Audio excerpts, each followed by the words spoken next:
आप जिंदाबाद जिंदाबाद जिंदाबाद। अरे मोदी सरकार शर्म करो, शर्म करो, शर्म करो। अरे मोदी सरकार शर्म करो, शर्म करो, शर्म करो। अरे शर्म नहीं तो डूब मरो, डूब मरो, डूब मरो। अरे शर्म नहीं तो डूब मरो, डूब मरो, डूब मरो। अरे पत्रकार पर हमला नहीं सहेंगे, नहीं सहेंगे, नहीं सहेंगे। अरे पत्रकार पर हमला नहीं सहेंगे, नहीं सहेंगे, नहीं सहेंगे।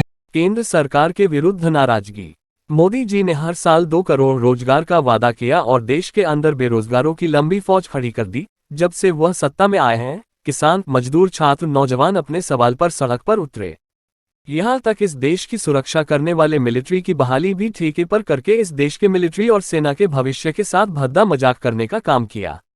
जब इन चीजों सहित इस देश की सच्चाई को निर्भीकता और निष्पक्षता से रवीश कुमार ने एनडीटीवी के माध्यम से उजागर करना शुरू किया तो पहले सत्ता ने उन्हें खरीदने की कोशिश की और जब उन्होंने अपने ईमान को सत्ता के आगे नहीं बिकने दिया तब सत्ता ने साजिश के तहत गौतम अदानी के हाथों एनडीटीवी को ही खरीदवा दिया।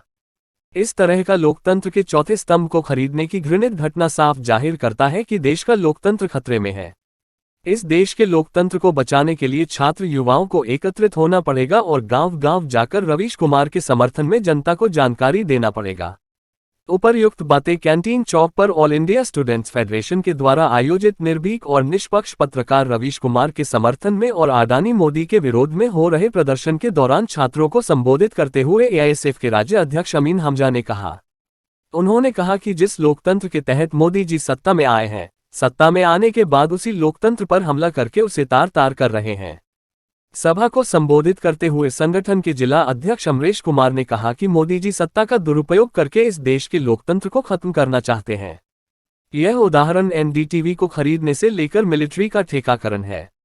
उन्होंने कहा कि सरकार नई शिक्षा नीति 2020 देश के गरीबों को शिक्षा से वंचित करने और शिक्षा को आडंबर की ओर भेजने के लिए बिना संसद में पास किए, बिना किसी आयोग में बहस किए थोप दिया और सरकार के इस सच्चाई का पोल निर्भीक और निष्पक्ष पत्रकार रवीश कुमार ने अपने एनडीटीवी चैनल के माध्यम से करना शुरू किया तो सरकार ने उस चैनल को ही खरीद लिया।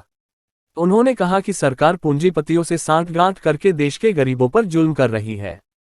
पूंजीपतियों के इशारे पर ही इस देश को चलाकर अमीरों को अमीर और गरीबों को गरीब बनाना चाहती है। ज्ञात हो कि अपने पूर्व नियोजित कार्यक्रम के तहत ऑल इंडिया स्टूडेंट्स फेडरेशन से जुड़े कार्यकर्ता आज दिनांक 2 दिसंबर 2022 को एनडीटीवी के निष्पक्ष पत्रकार रवीश कुमार के समर्थन में और एनडीटीवी को खरीदने वाले अडानी और मोदी के विरोध में प्रदर्शन किया।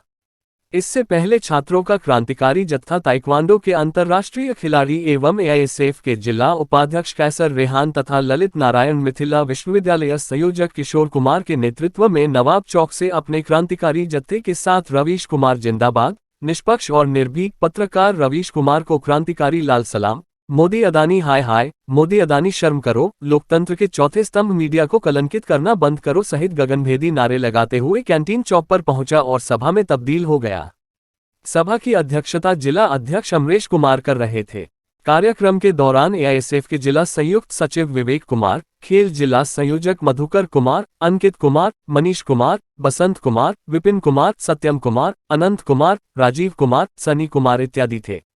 इस दौरान कार्यक्रम को एआईवाईएफ नेता शाहरुख ने भी समर्थन किया। स्टूडेंट्स फेडरेशन एक देश के निष्पक्ष और निर्भीक पत्रकार रवीश कुमार के समर्थन में और उस निष्पक्ष और निर्भीक पत्रकार को खरीदने की कोशिश करके थक के एनडीटीवी को ही खरीदने वाले सरकार और अडानी के विरोध में हमारा ऑल इंडिया स्टूडेंट्स फेडरेशन का प्रदर्शन है। निश्चित तौर पर किसी भी पत्रकार जो इस देश के लोकतंत्र का चौथा स्तंभ होता है उसको खरीदना इस देश के लोकतंत्र पर हमला है और इससे साफ जाहिर होता है कि हमारा लोकतंत्र पूरी तरीके से खतरे में है। जब से ये सरकार आई है तब से इस देश की जनता सड़क पर है, इस देश के नौजवान सड़क पर है, इस देश के छात्र सड़क पर है, इस देश के किसान सड़क पर है, तमाम लोग सड़क पर टपला खाने पर मजबूर है। सरकार ने हर साल युवाओं को 2 करोड़ रोजगार देने का वादा किया था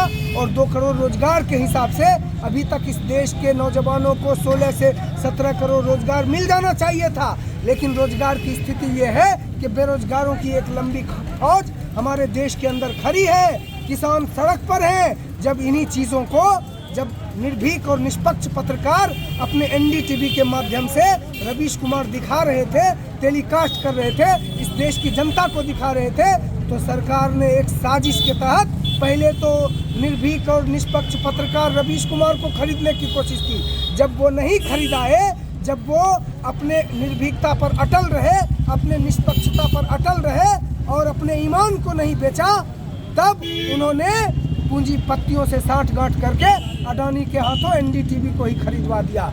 ये सीधे तौर पर इस देश के लोकतंत्र के चौथे स्तंभ मीडिया पर हमला है और इससे साफ जाहिर होता है कि सत्ता में आने के बाद लगातार सरकार इस देश के लोकतंत्र को तार तार करने की कोशिश कर रही है, इस देश के डेमोक्रेसी को ख़त्म करने की कोशिश कर रही है, इस देश की जनता पर जुल्म तो ढा ही रही है, इस देश के जितने भी बुनियादी तत्व हैं उन तमाम चीज़ों को ख़त्म कर रही है, सरकारी प्रतिष्ठानों को बेचा जा रहा है और निजीकरण की ओर इस देश को धकेला जा रहा है। नई शिक्षा नीति 2020 लाकर इस देश के शिक्षा को आडंबर की ओर भेजने की कोशिश की जा रही है। नई शिक्षा नीति 2020 लाकर इस देश के गरीबों को शिक्षा से वंचित करने की कोशिश की जा रही है। आज क्या कार्यक्रम करना? देखिए, मैं सीधे तौर पे आपको बता देना चाहता हूँ, देश के चौथे स्तंभ जिसे हम पत्रकार कहते हैं, हम लोग संविधान को मानने वाले लोग हैं, लेकिन वर्तमान समय में मोदी की सरकार तमाम चीज़ को बेच रहे हैं। आपको बता देना चाहता हूँ, एनडीटीवी के एक निष्पक्ष पत्रकार रवीश कुमार थे। पहले मोदी सरकार रवीश कुमार को खरीदना चाहा, जब रवीश कुमार नहीं बिके, नहीं खरीद पाए मोदी सरकार, आज एनडीटीवी को खरीद लिए। ये सबसे बड़ी दुर्भाग्य है देश के चौथे स्तंभ को जिस तरह से मोदी सरकार हिटलरशाही की सरकार है। मैं सीधे तौर पर मोदी सरकार को कह देना चाहता हूँ, जो हिटलर का चाल चलेगा वो हिटलर का मौत मरेगा।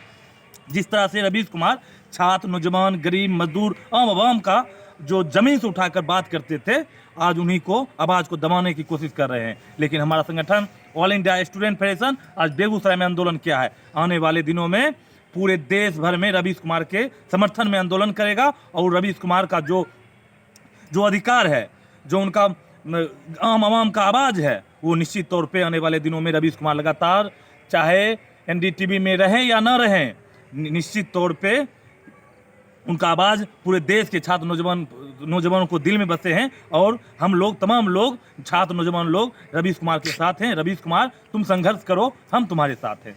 आपका नाम? अमरेश कुमार, जिला अध्यक्ष AISF बेगूसराय।